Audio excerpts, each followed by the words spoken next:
Yes, dear scholars, Assalamu alaikum, good afternoon. Welcome in the session. Today we will continue our discussion on the second discourse on the origin and the foundations of inequality among mankind by Jean-Jacques Rousseau. Today we will discuss fear, courage, and life in the state of nature and some other points later on. So, Thomas Hobbes believed something specific. Thomas Hobbes believed humans are naturally fearless. Naturally, humans are fearless. The fear that exists in a humans, it is not natural. It is self-produced. In other words, he believed humans only want to attack and fight. Another famous philosopher thought the opposite. Cumberland agreed with this view. Cumberland is an English philosopher. Pufendorf agreed as well. Pufendorf is a German jurist and historian. So they said nothing is more fearful than man in the state of nature. So Rousseau says his position is that man is naturally not fearful, but Pufendorf and these philosophers they believe man is fearful. They said he is always trembling. They said man is ready to run or at the smallest movement. Man runs at the slightest sound. This may be true in one case. Rousseau says this may be true in one case. It may be true when he faces unfamiliar things. When man faces unfamiliar things, it can be true. He is fearsome. He is not very, not, he cannot face them boldly. Man is frightened by every new sight. New things frighten man. This happens when he cannot tell what is good or bad for him. When he cannot judge, he then becomes fearsome. This happens when he cannot judge the danger.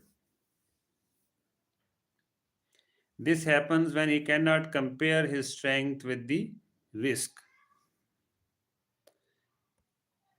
But such situations are rare in the state of nature. In that state, in the state of nature, life is steady and life is uniform in the state of nature. The world does not change suddenly in the state of nature. These sudden changes come from human passions. When the state of nature is gone and man has built up his own world after the state of nature, these sudden changes come from human passions. These sudden changes come from human instability. The sudden changes come from people living together in societies after the state of nature. Savage man lives scattered among animals. Savage man who does not live in society lives scattered among animals. From early on, he must test his strength against theirs. From early on, the savage man must test his strength against the strength of animals. The savage man compares himself with the animals. He soon learns something important. When the savage man compares his own strength against the strength of the animals, he learns something important. The savage man sees that he is more skillful than the animals. He sees that animals are stronger. He finds that his skill beats their strength. The savage man finds that the skill of the savage man beats the strength of animals. Animals are stronger, but animals are not skillful. The savage man is weaker as compared to the animals, but skillful. Because of this, the savage man stops fearing them because he knows he is skillful and the animals are not skillful. Set a bear or a wolf against a strong savage. The savage is active, the savage is determined. All savages are like this. Give him stones, give him a solid stick. You will soon see the result. The danger is equal on both sides. After several such encounters, wild animals learn something too. Wild animals learn something too after encounters with the savages. Wild animals do not like to attack each other. They will not be eager to attack humans.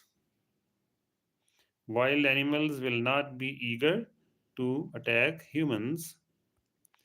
They see humans are just as wild as they are. They see humans are just as wild as the animals themselves are.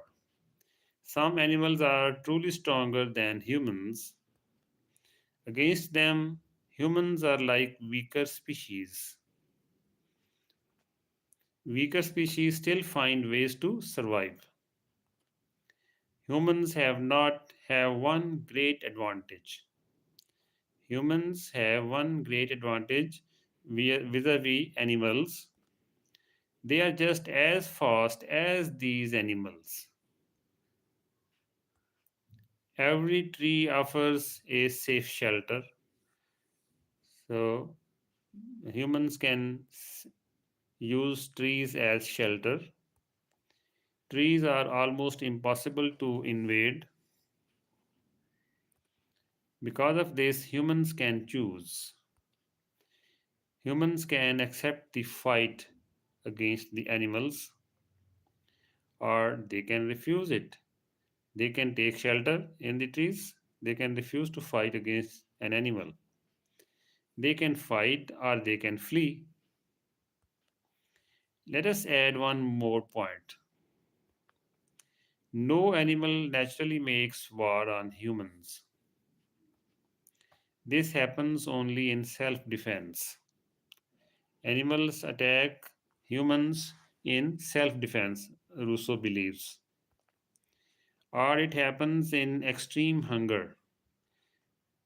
Wild animals attack humans when they are extremely hungry. Animals do not show natural hatred toward humans. Naturally, they don't hate humans. They do not show violent dislike for humans. Nothing suggests that nature meant one species to be the natural food of another. Nothing suggests that nature. Yes, scholars, there was some connectivity issue. So I hope you are with me. So Rousseau is telling us about, Rousseau is comparing humans and animals. So he is telling us about the effort the female animals have to make to nurse their children. They must feed their young. This costs them great effort and fatigue. It is true that if a woman dies, her child is in great danger. The child may die with her, but this danger exists in many other species too. Many young animals need a long time. They cannot care for themselves quickly. If human infancy lasts longer, human life also lasts longer. If children of humans have a longer period of infancy, longer time of uh, childhood, then their life is also longer than many animals. So, in this way, things are balanced. In this respect, things are almost equal. There are other rules. These rules concern how long infancy lasts. They concern how many children humans and animals have. But these matters are not part of my subject. Old age in the state of nature. Old people move very little. Old people sweat very little. Because of this, they need less food. Their need for food decreases. This matches their reduced ability to get it. This matches their reduced ability to get food. So they need it less, they get it less. A savage life would protect them. It would protect them from gout. Gout means a common and complex form of arthritis. Arthritis is a disease that causes damage in your joints. So the savage life protects the old man from gout. It would protect them from rheumatism. Rheumatism, any of various conditions characterized by inflammation or pain in muscles, joints, or fibrous tissues. Old age is the illness that help can least cure. Old age is the illness that help can least cure. Human assistance does very little for it. In the end, old people would pass away quietly. Sickness and medicine. Rousseau says, I will not repeat loud attacks against medicine. Many people criticize medicine while they are healthy. These attacks are often empty and false. I will ask only one thing. Are there solid facts to prove something? Are there solid facts that medicine is bad? Do people live shorter lives in places where medicine is ignored than in places where medicine is respected? In other words, do people who have access to medicine live longer? How could this be true?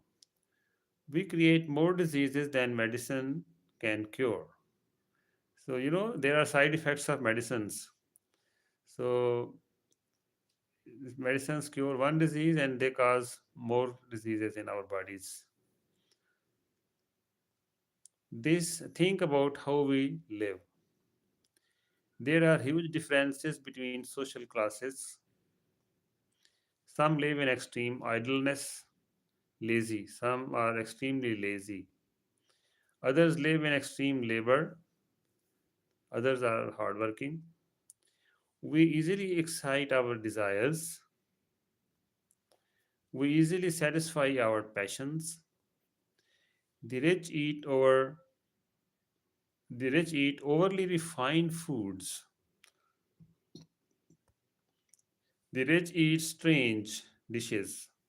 The rich eat luxurious dishes. These fill their bodies with fiery juices. Fiery juices.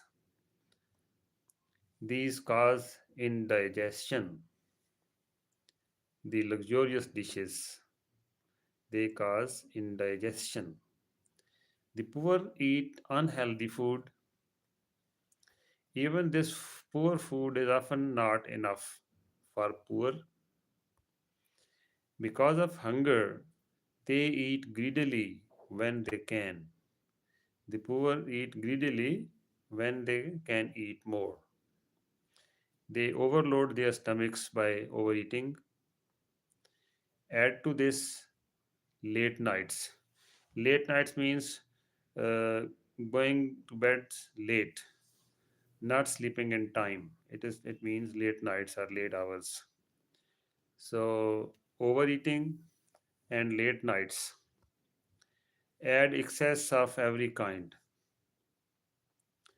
add uncontrolled passions, add physical exhaustion, add mental fatigue. In short, add countless pains and worries. Every condition of life brings them. Every condition of life brings these pains, these worries. The human mind is always suffering from such worries and pains. All this proves something clearly.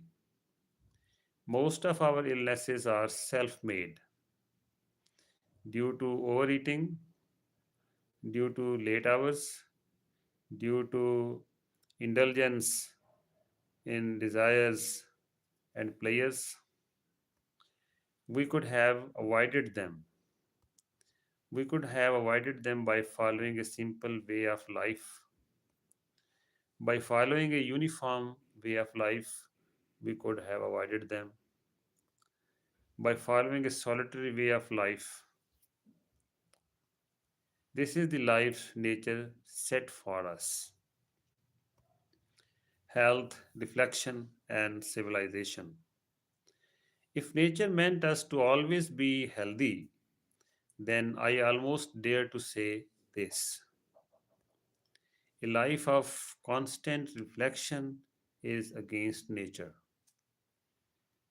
A life of constant reflection, a life of thinking, constantly thinking is against nature. Now, here there is a problem. You know, Rousseau himself is a philosopher, he is a thinker, and just pay attention to what he has written, what he is saying. It is the result of his constant reflection. He reflects constantly. But again, he is saying a life of constant reflection is against nature.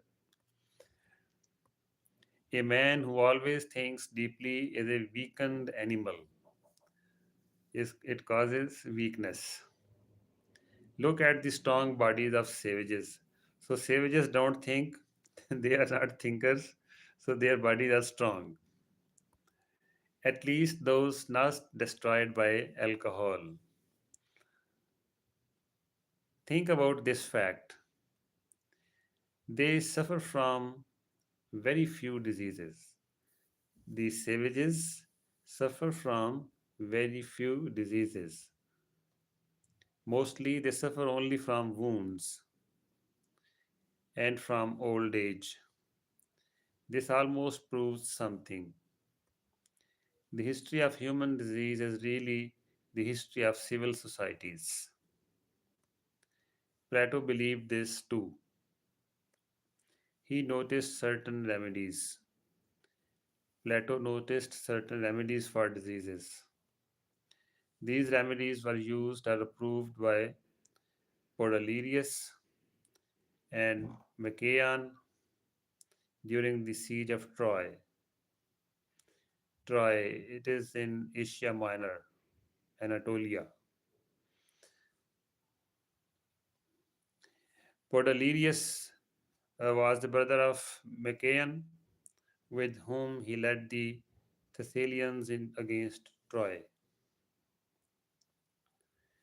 Machaon was a man who was famed as a healer and who served as physician of the Greeks in the Trojan War. Plato observed something important. In Plato's time, these remedies caused illnesses, but those illnesses were unknown earlier. Celsus also tells us something. Celsus was a Roman philosopher known for his critique of Christianity. Celsus also tells us something. Celsus says strict dieting is now necessary. Strict dieting. But it was first invented by Hippocrates. So strict dieting was first invented by Hippocrates. Hippocrates was a Greek physician, traditionally regarded as the father of medicine. Medicine and life in the state of nature. So, in a state of nature, there are very few sources of sickness. Humans there have little need for medicine because in the state of nature, the savage people they are hardworking. They have to face animals, so they are physically well built. They are strong, so they do not face diseases and sicknesses. So humans there have little need for medicine. They have even less need for doctors. In this respect, humans are no worse off than any other animals.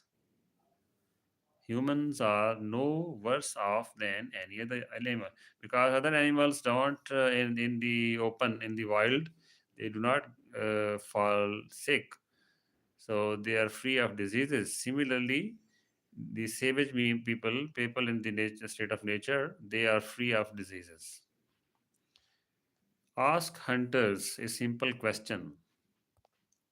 Ask those who hunt for work or who hunt for pleasure. Do they see many sick animals? Do they see many weak animals? They often see animals with deep wounds. These wounds have healed perfectly. They see animals with broken bones. Bones that once shattered have healed. They see animals with torn limbs, limbs that have fully recovered. The hunters know this. These animals had no surgeons, they had no special treatment, they had no strict diets. Time alone healed them. Their usual way of life healed them, natural way of life. Their cures were complete. They were not cut by knives. They were not poisoned by drugs. They didn't have to use anesthesia. They didn't have to go under surgery. There were no knife cuts. They were not weakened by fasting. So, doctors sometimes ask you for fasting. Don't eat for so many hours. It is fasting. So they were those animals in the wild. They had wounds, deep wounds, but because they did not have doctors, so they were not weakened by fasting. In short, medicine can help us in society. When it is used well, it has value. But one thing is clear: the sick savage has no help but nature. The sick savage man has no help but nature. Yet he has nothing to fear except natural illnesses. The savage man has nothing to fear except natural illness. This often makes his condition better than ours. Do not confuse savage man with social man. So let us be careful. Let us not confuse savage man with the people we live with today. Nature treats animals left in her care with special favor. Nature treats animals left in her care with special favor. Nature seems jealous of this right. Look at animals in the wild. The horse is taller there. The horse in the wild is taller than the horse in society. The cat is stronger there. The cat in the wild is stronger than the cat in society. The bull is more powerful there. Even the donkey is tougher in the wild than the donkey in the city. In forests, they have stronger bodies. They have more energy. They have more strength. They have more courage. In our homes, they lose their qualities. By becoming domestic, these animals lose half their advantages. It almost seems strange. Our care and kindness weaken these animals. The pets, the domesticated animals, we care them. Humans care them. Humans are kind to them. This care and kindness weakens these animals, these domestic animals. Feeding them well does not improve them, it actually makes them degenerate. They are degenerated. The same thing happens to human beings. As man becomes social, he depends on others. He becomes a slave to others. He loses his freedom. As this happens, he grows weaker because he has become dependent. He becomes more fearful. He becomes small minded.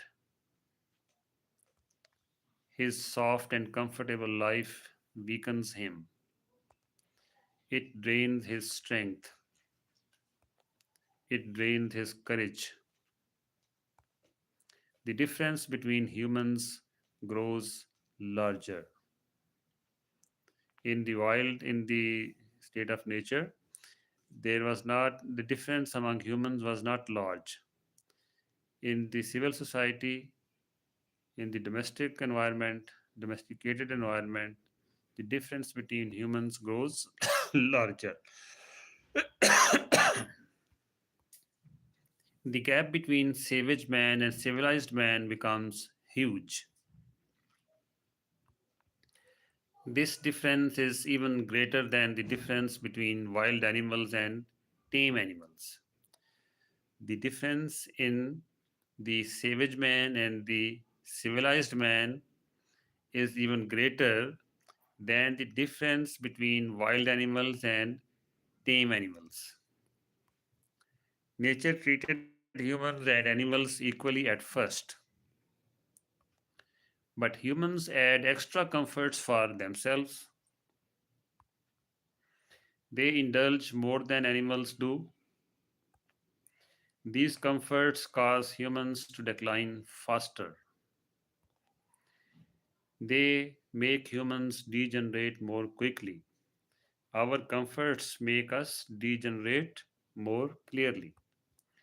Clothing, shelter, and basic needs. The lack of clothes and houses is not a great problem for early humans. Early humans who did not live in societies. The absence of luxuries is not disastrous. These things seem necessary to us today, but they were not necessary for primitive humans. For early humans, these things, the clothes, the homes, they were not necessary. These things did not threaten their survival. It is true that humans have little body hair. Humans have little body hair, but in warm climates, they do not need it. In cold climates, they learn quickly. They use animal skins for warmth. They take them from animals they defeat. They take the skins of the animals they defeat. Humans have only 2 feet to run, but they also have 2 hands. With their hands, they defend themselves. With their hands, they meet their needs. Their children may learn to walk late. They may walk with difficulty at first, but mothers carry their children easily. This is a great advantage. Other animals do not have this advantage. When chased, animal mothers must flee. They must leave their young behind, or they must slow down for them. On early inventions and necessity. In short, consider this carefully. Unless we assume rare and accidental events, events that may never have happened, one thing is clear. The first man who made clothes did not truly need them. Very interesting. The first man who made clothes did not truly need them. The first man who built a hut did not truly need it either. He had lived without these things before. Many people have lived without clothes and huts before him. He survived well without them. So we must ask a simple question: why could he not continue that life later? Why could he not live as an adult the same way he lived as a child? Why could he not live as an adult the same way he lived as a child? Sleep, danger, and the senses of savage man. Savage man lives alone. He is often idle. He is always surrounded by danger. Because of this, he loves sleep. The savage man loves sleep. He sleeps lightly. He sleeps like other animals. Animals think very little. In a way, animals sleep whenever they are not thinking. Self preservation is almost his only concern. Self preservation is almost animals' only concern. Staying alive matters most to him. So he uses most those abilities that help him survive. Yes, I think this, the savage man. Now Rousseau is talking about the savage man. So he uses most of these abilities that help him survive. He trains the skills needed to attack. He trains this he trains the skills needed to defend. He uses these skills to catch prey. The savage man uses these skills to catch prey. He uses them to avoid becoming prey himself. So he learns how to defend. Other organs develop differently. Softness and sensual pleasure are needed to refine them. But savage man does not live that way. So these organs stay rough. They stay undeveloped. They are not suited to delicacy at all. His senses are divided in this way. His sense of touch is rough. His sense of taste is dull, but his sight is very sharp. His sight is very sharp. His hearing is very sharp. His sense of smell is very sharp. This is the general condition of animals. And according to travelers, This is also the condition of most savage nations. So we should not be surprised by certain facts. The Hottentots at the Cape of Good Hope can see ships on the ocean with the naked eye. The Hottentots at the Cape of Good Hope, you know the Cape of Good Hope, I think it is in Africa. The Cape of Good Hope can see ships on the ocean with the naked eye. Hottentots, peoples of South Africa, Khoi peoples of South Africa and Namibia, they are Hottentots, Khoi people. They see them as far away as the Dutch can see them using telescopes. The Hottentots can see the sailors as far away as the Dutch can see them using telescopes. The savages of America tracked Spaniards by smell.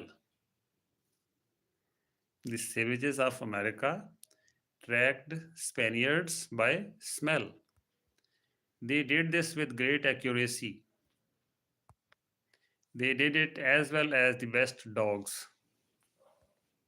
These nations endure nakedness without pain. They use large amounts of hot pepper in their food. This gives their food flavor. They drink strong European liquor. They drink it as if it were water. Up to now, I have spoken of man only in his physical state. Now let us move forward. Let us examine man in another way. Let us examine him in another way. Man in a metaphysical and moral light. When I look at animals, I see machines. They are clever machines. Animals are clever machines. Nature gave them senses. Nature gave animals senses. These senses help them function. These senses help them protect themselves. These senses defend themselves against harm. They defend themselves against harm. They defend themselves against disorder. I see the same thing in humans. Humans are also machines in this sense. But there is one important difference. In animals, nature does everything. Nature controls all their actions. In humans, nature does not act alone. Man is free. Man takes part in his own actions. The animal chooses by instinct. Man chooses by freedom. Because of this, animals never break their rules, even when breaking the rule might help them. Humans often break their own rules. They do this even when it harms them. Animals don't break rules even when it helps them. Men break the rules even when it harms them. A pigeon would starve beside a plate of meat. A pigeon would die out of hunger beside a plate of meat because pigeons don't eat meat. A cat would starve near fruit or grain. Cats eat meat. They would die out of hunger uh, even when they have a lot of fruit and grain besides them because they live according to this their nature, so in their instinct. So they don't break this rule. Both could survive on that food. So pigeon could eat the meat and could survive. The cat could eat vegetables and could survive, but they died. But instinct stops them from trying it. They even don't try it. Humans act differently. Loose and undisciplined men go too far. They try everything. They give in to excess. These excesses cause illness. They cause fevers. Excesses cause fevers. They even cause death. Excesses cause death. Even cause death. This happens because the mind corrupts the senses. Human mind corrupts the senses. Nature stops giving warnings, but the human will keeps giving orders. Human will, human freedom keeps giving orders. The will continues to command even when nature is silent. The will continues to command humans even when nature is silent. Nature stops commanding, nature stops giving warnings. So, this was another part of the second discourse by Rousseau. I hope you found it interesting. I close YouTube and join you back on the Google Meet.